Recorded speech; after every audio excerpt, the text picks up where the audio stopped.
While some House Republicans have gotten on board with the updated budget bill, others still have concerns about the impact it'll have on the national debt.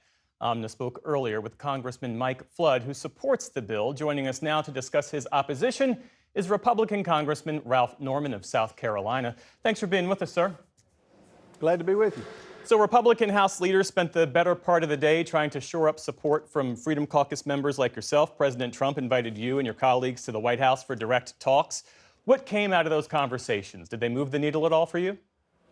Well, first of all, President Trump was very gracious with his time. He told us some things we didn't know that were a reality, and he had his Russ Vought and others there to answer questions, and he's been doing that all day. He spent about 2 hours with us, very uplifting, and we expressed our concerns and continued to do it throughout the day. I just left a meeting with about 20 who were meeting with his staff, and the ticking time bomb is debt, and that's one of the questions we had. The other were the particulars, the Inflation Reduction Act credits, which were a problem, the illegal aliens voting, the able-bodied Americans who chose not to work and getting a paycheck. All of that went into great discussion that started early this morning with the speaker, and we'll see how it goes, but the first step is getting everything on the table and having questions answered. And I think in about another hour, the meeting should end, and then we'll see what the consensus is. I don't see it coming on the floor if it doesn't have the votes, so we'll see. The White House is trying to diffuse those deficit concerns you raised by focusing on growth. The president, I think it was yesterday, posted on social media that growth will make this one of the most successful pieces of legislation ever passed. Are you persuaded by that optimism? And there's the other question of, does the White House have their math right? Because the CBO projects growth over the next decade at a 1.8% rate. The White House is projecting it at a 2.8% rate. Well, in our reconciliation numbers we had, it's 2.6. I don't trust the CBO.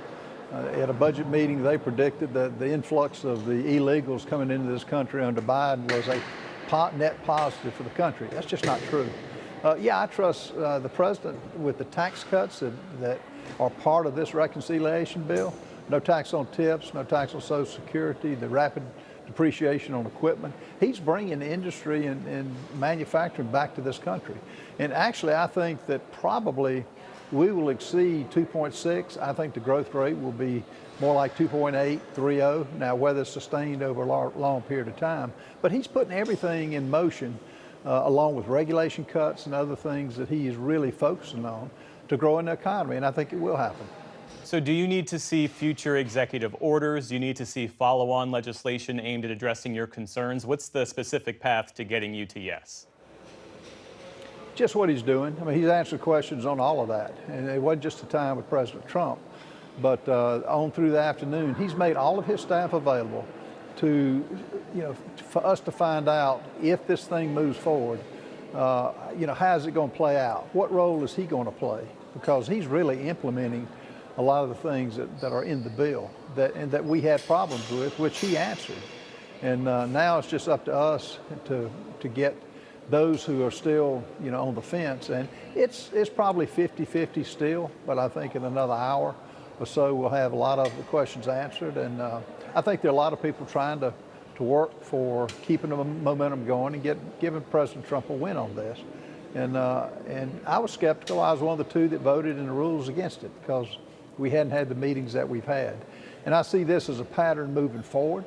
This president will have as many meetings as it takes to make sure this country is moving forward. It starts with policies that hopefully are going to help that. On the matter of momentum, in your conversation with the president, was he still pushing his July 4th deadline, this arbitrary deadline that he sent, knowing that the passage of time usually doesn't bode well for big pieces of legislation like this? He wants that, but now is it a line in the sand? He just wants to know it's moving forward. He just wants to answer every question, and that's what he's good at. And my impression now, it's just my opinion from the meeting and just overall what President Trump has said, if it goes into the first of the week, I think he's fine. This is my opinion. Now, if it goes on 3 to 4 weeks, No, he's got a problem with that.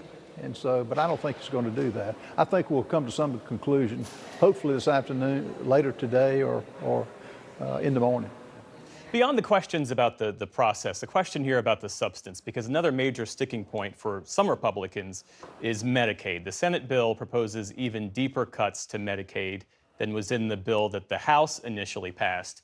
And I saw this new Wall Street Journal analysis out today that found that the GOP now represents more Americans who rely on social safety net programs like Medicaid. So how do Republicans justify voting for legislation that significantly reduces Medicaid that your constituents rely on? I don't buy that conclusion. We're not cutting people off Medicaid. We're making changes for waste, fraud, and abuse. Now, should a illegal that did not come into this country legally get a check from the government? I would make the argument no.